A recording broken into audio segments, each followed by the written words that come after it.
Hey everyone, welcome back to the channel. Today, we're tackling a super important topic: how to transfer your crypto from Coinbase to cold storage in 2025. With hackers getting smarter every day, keeping your digital assets safe is more crucial than ever. If you're new here, hit that subscribe button and let's dive right in.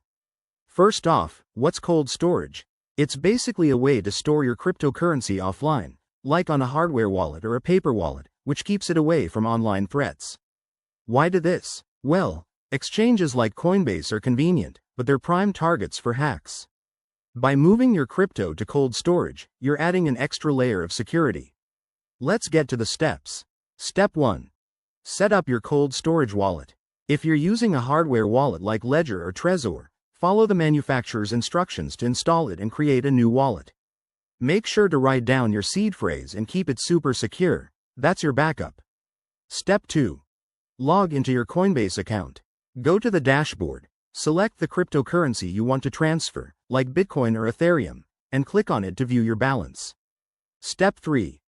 In your cold storage wallet, generate a receive address. This is a unique string of letters and numbers where your crypto will land. Double-check this address because one wrong character could send your funds into the void. Yikes. Step 4. Back on Coinbase, hit the Send or Withdraw button.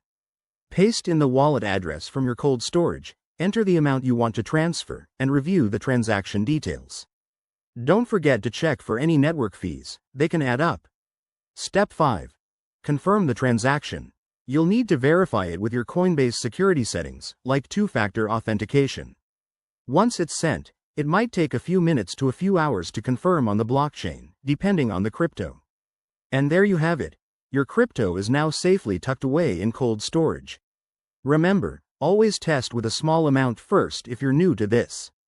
If you found this helpful, give it a thumbs up and drop a comment below.